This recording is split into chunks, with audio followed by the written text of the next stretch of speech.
Good afternoon, Council. We'll call the meeting back to order.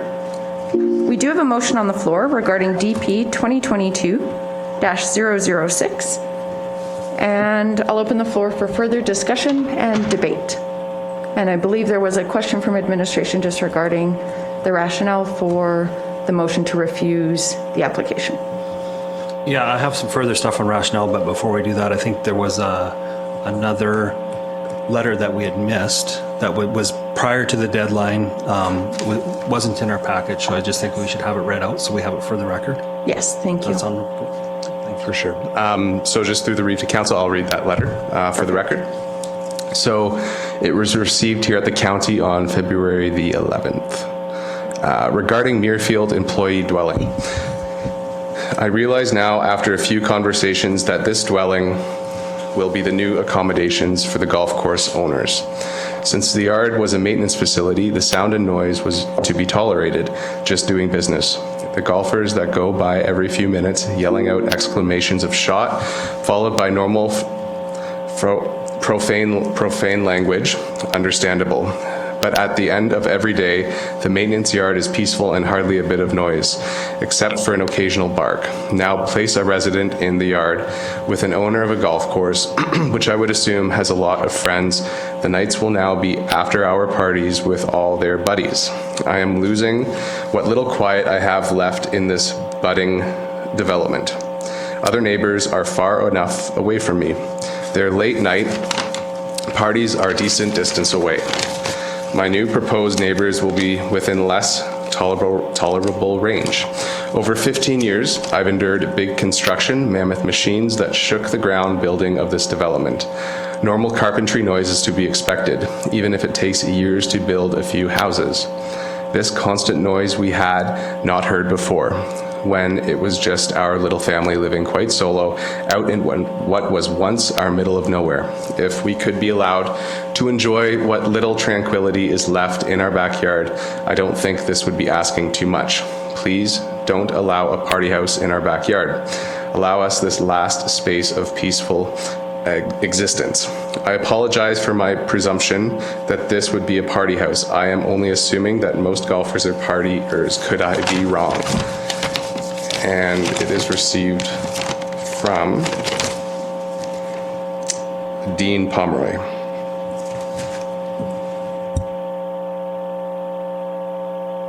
Thank you for reading that into the public record. We appreciate it. Open the floor for councillor discussion. For discussion or questions. Sorry.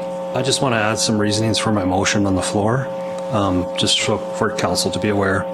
So the proposed dwelling is not in conformance with the character of the Lakes of Muirfield development. We have already approved an employee dwelling and developed on the golf course lands. And I feel that the residential dwelling is not compatible with the existing uses found within a maintenance yard. So just for character, so I'll leave it at that. Councillor Larson. Oh, Councillor Larson, if you can just turn your microphone on, please. Yeah, I forgot it was off. Yeah, sorry. I'll just add to what Councillor Clausen said. A residence on a golf course is not part of the normal operations of a golf course, so there really isn't any precedence here for us to allow this. I think that we can argue that there's a number of lots available in the Lakes of Muirfield that would be suitable for a permanent residence, and I think that would be a better way for us to do this rather than trying to set a precedence where we're allowing a residence that effectively no other golf course is ever allowed. Any other discussion?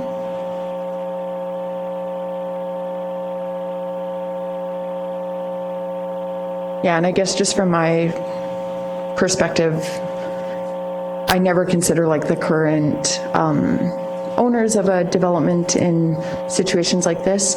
I'm always trying to anticipate long-term what is sort of the worst case scenario that we might see. And because of the character of the Lakes of Muirfield development, I think it is important that we take that into consideration when looking at any applications within that direct control district, because it is a really unique community, and I don't want to do anything to compromise what's been built there. So I do support your motion. It is challenging when there's mixed engagement, and I do see both sides. But obviously respect your perspective as the councillor of the area, and I do think it is critical that we maintain the standards that they've set in that community and consider the quality of life of the adjacent landowners for sure. We have to prioritize that. So, any other questions or discussion? All in favor? Motion is carried. We will move to, I think we were going to do correspondence first and then move back to 2.43. Is that? Yes. Hannah's saying but yes. Our Sorry. manager of operations is here now, and I'd just like to try to wrap this one up before our 1 p.m. appointment in Canberra. Oh, yes, right. Okay. Does anyone from council object to moving back to 2.43 and doing that now? If there's no objection, we can do that. Good afternoon. Thank you for joining us. So we're going to, we need to identify 3 top priorities to address with the Minister of Transportation if we are able to schedule a meeting at the RMA Convention.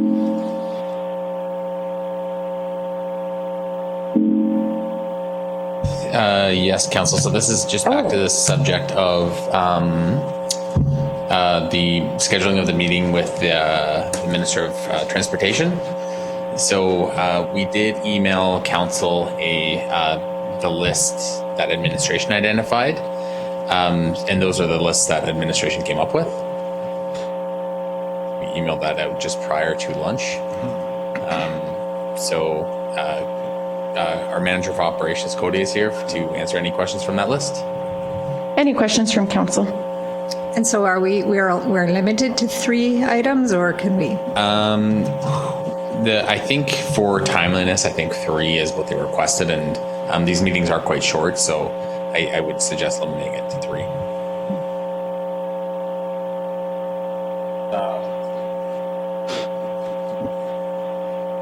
Not that we need to include it in a meeting, but to ask transportation on Highway 21 and the 564, put a light in, and like they did on the other side of the intersection, it's quite, I can see it being the highway so blocked now, it makes a really difference. When they turn that light on, it, wow. So yeah, if they can at least give me a reason why they didn't do it, so I get questioned about it. Thanks. Councillor Larson. I was just wondering if, I really like what you captured here, but I'm wondering, could we consolidate the, for example, paving of Highway 842, Highway 24 future planning, Highway 840, actually even future gravel secondary highway paving, all of the secondary roads, could we combine that into a general discussion with them on how the interaction between county and provincial roads is? So what I'm saying is, can we box all that up into one question and still get our point across? That's a good idea. Yeah, I think I wouldn't see why not. That would just allow us to, because if otherwise we got to pick a road out of these 3, whereas that way we could just say, you know what, this is a concern across the county. Yep. Good idea. Councillor Eckert. Regards to Highway 24, it might not need to be addressed at this meeting, but we need to get clarification on what they plan to do at 24 and number 1, because I have heard they want to shut it down, not allow access to that. So this might not be the meeting to do it, but we've got to find out because I know for a fact that they have said that they want to cut off access to number 1 from 24, which really screws up a bunch of stuff there, right? So I think we could definitely integrate that if Highway 24 is identified as a priority, just include that in the concerns that are already expressed. Deputy Ruth Clausen. I see a lot of these as more finding out where their head is on some of this stuff, not necessarily asking for anything, but some of them, maybe the car counts have justified something, maybe it's on the horizon, more information back and forth. Highway 24, it's been talked about for a long time. What is their actual plan? When is it going to be implemented? How can we, because I have adjacent landowners there that want to develop some of that land, they have no access. And they may be seeking some legal recourse because they have, it's been tied up for 20 years plus and nothing's been done. So I'm sure they're getting it from all sides. And then as far as lay out the road and stuff, you know, is the car counts high enough to look at maybe some improvements in the intersection and things like that? Is it on the horizon? That's what I see. So. I was just going to say that we could just ask them how they prioritize different projects, but car counts, I just heard you say that and I thought, oh, that's probably how. But, you know, we could get some clarity around just how they would determine what needs work first. And that is essentially what they had shared with us, as I recall at previous meetings, was just that it hadn't sort of risen to the top. It wasn't that they were discounting it at all, but they obviously have to prioritize just like we do. I think if we were to consider a strategic plan in prioritizing the issues with the Department of Transportation, for myself, the West Side servicing is obviously, Yeah, that's okay. I was just further to Shannon's comment. I think that's one of the things we can raise with them is car counts. That's not an accurate way. What they need to do, if they're going to do a proper assessment, it's how many, you know, you could effectively say how many axles go across as opposed to how many vehicles, because a car going across versus a B train full of oil, there's a completely different impact on the road, right? If you have 4 cars and 30 B trains going across, they're full of, whether it's oil or grain or whatever, that's a completely different thing than 30 cars going over. and unequivocally, and they have shared that they take into account industry as well. Even if you look at the funding that we got for, I don't have the road number off the top of my head, but the cost shared road in your division definitely wasn't based on a vehicle count, but on industrial need. That's not what the residents have said, No, they think it's all vehicle count. but I wasn't there, so. So the 842 is banned half of the year or 3/4 of the year. So they say now there's no traffic on it, but it's banned. Right. Well, yeah, exactly. When are they doing car count, Yeah. vehicle counts or whatever? Vehicle Yeah. counts on the county road. Do it in the side. winter versus the summer versus the fall. It's going to be totally different. Yeah. Yeah, those are definitely good questions. We've approached that problem for just about every year I've been on council. And one time it was all wrapped up into a package, those 3 or 4 roads out there. And we asked them if they wouldn't consider paving them, and the county would take over the road, take them back, because they used to be county roads. The last I heard is they'll just give them to us and we can pave them. And I don't know, maybe we make a deal on 50-50 or something. But it's getting to the point that, yeah, I wouldn't mind taking them over and start looking at paving them, because some of them roads are horrendous out They there. are horrendous, yeah. It's actually quite pathetic, and I think even the residents would be quite happy if, even if you can't pave them right away, take them over, fix the problems, and at least maintain it properly with gravel until such time as we can pave them. I mean, now it's just, it'll knock the fillings out of your teeth to go down those roads. Yeah, that 569, that Taylor siding, that pit run on there. Oh, I know. There's rocks Yeah. on that road. Yeah. And anybody that's gone down the road to Dorothy, I mean, that's treacherous. It has been all my life. So just for the essence of time, I see our 1 o'clock appointment is arriving. What I had started saying is, given our strategic plan and the priorities we've established there, what is council's appetite for considering putting forward as our first 3 priority items, the West Side Servicing Grant funding, paving of highway, or sorry, not paving of Highway 842. We will get there though, Shannon, I promise. The Highway 24, given the imminent work being done on that and potential decisions that could be done sooner rather than later regarding that. And then there could be some pressing issues around that intersection safety at Origin Business Park. Would council have an appetite to put those 3, and then in addition to that, and if we could have a brief on those 3 to take with us to the meeting, but then also bring a second brief outlining all of the concerns around these secondary highways. I almost think that merits a second meeting to focus on that specifically, and we may be able to get a meeting even say with the more regional manager or somebody like that to get into some of the nuts and bolts of those issues. And then we will have an opportunity in the fall, given that the budget is already done, obviously, for this capital cycle. We could aim to bring that before the minister, say, at the November RMA meeting have a very comprehensive meeting at that time. But we could provide something in advance, just saying these are priority issues. There's safety issues, there's effects on industry, which also ties into our strategic plan. That way we can kind of, and we may have a chance to in a preliminary way, address that at that meeting as well. They ask for 3, but it is an organic meeting. At times we have had a chance to raise more issues, depending on the answers to the first couple of questions. I'd support that. I would think that's a reasonable approach to it. Put the first 3 forward and get that last one in our pocket in case we get it out. And then if we don't, then we can move it to the fall. The only thing I struggle with the fall is when do they start their budget planning? If they start it before then, we may have missed another year, but it might be a chance. It's not like this is a new problem. I'd sooner we address it properly and hopefully have a chance of making a difference rather than just bringing it up for the sake of bringing it up.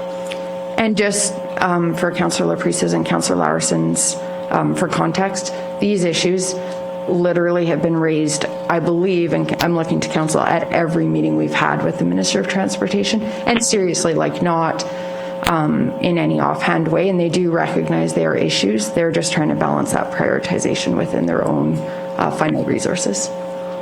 Just for context, at the CMRB on the land use and servicing, the North Transportation Study and the South Transportation Study, I would say there's probably $1 billion worth of work in there. So, and those have a bunch of people that are a bunch of communities that are supporting them. So if we have an opportunity to talk to a minister directly, this is low hanging fruit to them compared to what they're looking for at those bigger projects. So we got to be able to sell it right. Brian, or CAO Henderson, do you think we need a motion to establish those, or is this enough direction? I think it's enough direction. We'll just, I'll reply to the meeting request with those 3 topics, the funding, the Highway 24 at Highway 1 and the Origins Business Park topic, and send those off, and we'll prepare a brief for council on those plus the other topics that. Maybe we should just do 2, let's do 2 motions, just because then it's on there. So if somebody were to consider one motion directing administration to prepare a brief regarding the West Side Servicing grant funding, Highway 24 future planning, and options for increasing intersection safety, I won't read the whole thing, but at Origin, that could be sort of our primary brief going into that meeting. Let's start there. Also move. Okay, Councillor Laprise has moved. Questions or discussion? All in favor? Motion is carried. And then if council perhaps wants to consider a second motion directing administration to prepare a second brief regarding the issues that have been identified around the secondary highways, we could also send that to the Department of Transportation for consideration. If we have enough time, we can start addressing that in our meeting in March. And if not, we will either request we can also request meetings outside of RMA as well. So we don't necessarily have to wait also. So. Did you get that down good enough, Shannon, or do you need a motion? Okay. It's mainly, you'll just be drawing from what administration, it'll just be those other secondary highway issues. I'll move that one. Okay, any questions or discussion? All in favor? Motion is carried. Thank you so much for your work on that. We appreciate it. Yep, Cody did a great job. Yes, thank you. Thanks, Cody. We do have a 1 o'clock appointment. It's under our closed session, intergovernmental relations, under section 21, regarding a development matter. At this point, I would like us to move us into a closed session. All in favor? Motion is carried.